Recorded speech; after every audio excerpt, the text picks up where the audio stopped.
কোটি মানুষের মহানগরী ঢাকার বুক চিড়ে সগৌরবে মাথা উঁচু করে দাঁড়িয়ে আছে বীর সপ্তক। স্থাপনাটিকে ঘিরে এমইএস এলাকায় প্রতিদিন হাজারো ভারী যানবাহনের চলাচল। এখানে ছিল না কোনো ফুট ওভারব্রিজ, ছিল একটি মাত্র জেব্রা ক্রসিং।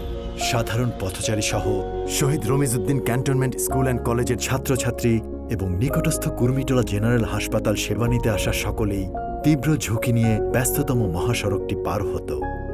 জাতির পিতা বঙ্গবন্ধু শেখ মুজিবুর রহমানের স্বপ্নের সোনার বাংলা গড়ার পথে মহাসড়ক পারাপারের এমন দুর্বল চিত্র মাননীয় প্রধানমন্ত্রী শেখ হাসিনার দৃষ্টিগোচর হবার সাথে সাথে তিনি উদ্বিগ্ন হয়ে উঠলেন।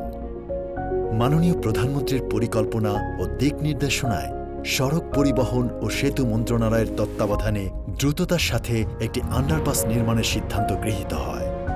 নির্মাণের দায়িত্ব অর্পণ করা হয় বাংলাদেশ সেনাবাহিনীকে। শুরুতেই দেখা দিল একটা বিশাল চ্যালেঞ্জ। আন্ডারপাস তৈরির সাধারণ কৌশল হচ্ছে রাস্তা খনন করে নির্মাণ কাজ করা, কিন্তু প্রস্তাবিত নির্মাণস্থলে এক পাশে রয়েছে হযরত শাহজালাল আন্তর্জাতিক বিমানবন্দর আর অন্য পাশে মূল ঢাকা শহর। অর্থাৎ ঢাকার প্রবেশমুখের অন্যতম সড়কের এই অংশটি বন্ধ করে রেখে আন্ডারপাস নির্মাণ ছিল প্রায় অসম্ভব। এই চ্যালেঞ্জ মোকাবিলায় চৌকস বাংলাদেশ সেনাবাহিনী নিয়ে এলো একটি বুদ্ধিদীপ্ত সমাধান। মাটির নিচে কিছু অংশ খনন করা হলো এবং নির্মাণ করা হলো খণ্ড খণ্ড বক্স, যা দিয়েই নির্মাণ হবে আন্ডারপাসটি। পরবর্তীতে বক্স পুশিংয়ের মাধ্যমে ভেতরে ঠেলে দেওয়া হলো প্রিক্যাস্ট বক্স, আবার খনন করা হলো। এভাবেই একটি ব্যস্ত মহাসড়কের নিচে মাটির ভেতর দিয়ে তৈরি হলো পথচারী আন্ডারপাস। অথচ সড়কে চলাচলকারী কেউই এ বিশাল কর্মযজ্ঞ টের পেলেন না। বাংলাদেশের সর্বপ্রথম ব্যবহৃত আধুনিক এই নির্মাণ প্রক্রিয়া থেকে নতুন প্রযুক্তিগত জ্ঞান অর্জনের উদ্দেশ্যেই বুয়েট, এমআইএসটি, আইইউটি এর মতো ইঞ্জিনিয়ারিং বিশ্ববিদ্যালয় ছাড়াও সেনাবাহিনীর ইঞ্জিনিয়ারিং বেসিক কোর্সের শিক্ষার্থীরা পরিদর্শন করে। নির্মাণ শেষে আন্ডারপাসটি রাজধানী ঢাকার স্থাপত্যকলায় এক অনন্য নিদর্শন হয়ে দাঁড়িয়েছে। পথচারী পারাপারের জন্য এখানে রয়েছে সুপ্রশস্ত ১৩৫ metre RCC box section. Wheelchair সহ চলাচলের জন্য আছে ৩২০ মিটার র্যাম্প। রাস্তার উভয় পাশে ৬৭৮ মিটার ফুটপাথ ও ৭৬৪ মিটার বাউন্ডারি ওয়াল। একটি অত্যাধুনিক বাস স্টপেজ। আন্ডারপাসটির অন্যতম আকর্ষণ হচ্ছে দৃষ্টিনন্দন ত্রিকোণাকৃতির স্থাপনা সুর শব্দ, যা শীতাতপ নিয়ন্ত্রিত ২৭০ বর্গমিটারের ডোম এলাকা।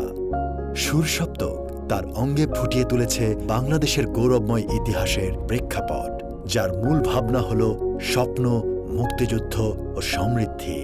ঝলমলে আলোর মিলনমেলা অনুপ্রাণিত করে আগামীর সমৃদ্ধিকে, ইতোমধ্যেই যার সূচনা হয়েছে মধ্যম আয়ের দেশে রূপান্তরিত হয়ে।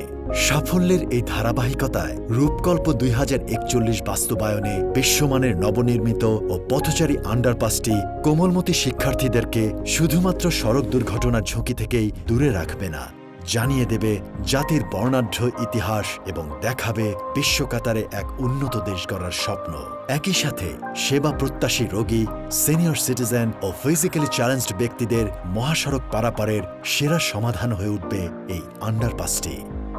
আন্ডারপাস নির্মাণকালে সড়ক পরিবহন ও সেতুমন্ত্রী জনাব ওবায়দুল কাদের, সেনাপ্রধান বাংলাদেশ সেনাবাহিনী সহ সরকারের উচ্চপদস্থ সামরিক ও বেসামরিক কর্মকর্তাগণ নিয়মিত কাজের অগ্রগতি পরিদর্শন করেন।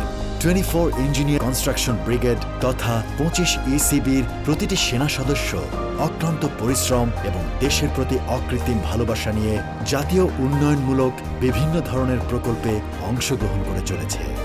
শুধু সমর শান্তি সংগ্রাম নয়, বাংলাদেশ সেনাবাহিনী গণমানুষের সেবায় সর্বদাই পাশে থাকে। আমরা গর্বিত এমন একটি স্থাপনা জাতিকে উপহার দিতে পেরে, যে সোনার বাংলা গড়ার স্বপ্ন দেখেছিলেন হাজার বছরের শ্রেষ্ঠ বাঙালি বঙ্গবন্ধু শেখ মুজিবুর রহমান।